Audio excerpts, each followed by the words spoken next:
Highlights of Miles Guo's live broadcast on January 14, 2020.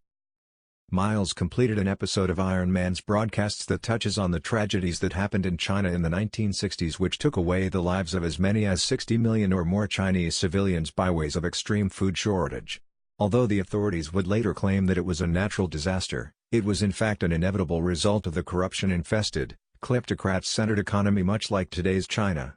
Miles noted that the kleptocracy of Ruhollah Khomeini is very similar to that of China's Wang Qishan, Meng Jianzhu, and Zhu Rongji, as well as Mao Zedong.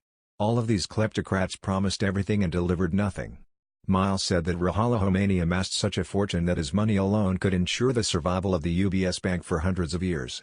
Heading up to the year 1980, Ruhollah Khomeini was pursuing a slaughter against the Iranian people as well as political/social establishments in order to go after their money and consolidate power. It is very much like today's Wang Qishan, and they all have their own family hidden in the West away from the home country. For example, like Mao's NK War, Ruhollah Khomeini's Iran-Iraq War was also a scheme used to get rid of political opponents despite at the cost of millions of civilians. SETAD is the Iranian counterpart of the CCP's HNA group. Both companies act as whittle-govels for their government to amass fortunes for the kleptocrats. Miles lamented on today's Iran. Eggs are $1.20 each. 4 million unnatural deaths every year.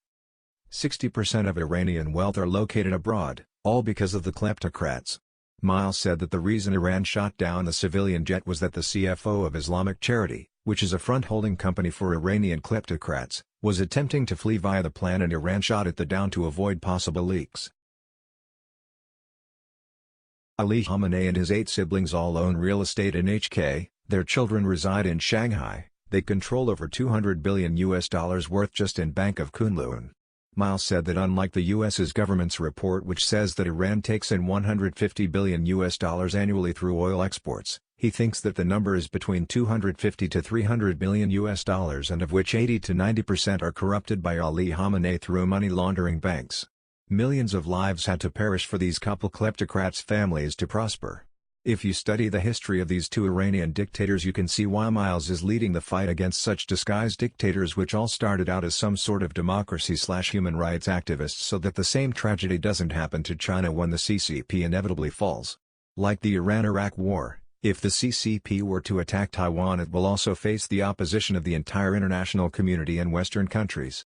Miles noted that recently there have been campaigns aimed at raising money to supposedly support and aid Xinjiang. Miles warned that if anyone dares to use this for his/her personal gain, then they shall face the judgment of law and history. The exposed revolution doesn't want another Ruhollah Khomeini and most definitely not another Ali Khamenei. The Rule of Law Foundation is determined to use the force of law to punish the CCP officials, and Miles insisted that there be a provision for pardon in addition to the legal persecution. The Iranian regime is doomed to fall. The leader of the new regime might be Hassan Rouhani.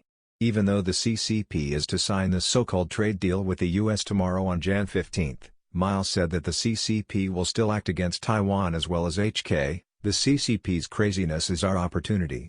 2020, the exposed revolution is determined to end the criminal regimes of the CCPs. To all of the kleptocrats eyeballing Miles' portfolios such as Pang, Jinquan, or Yuda, Miles warned that you'll end up worse than that will become of the Iranian dictators. Thanks for watching.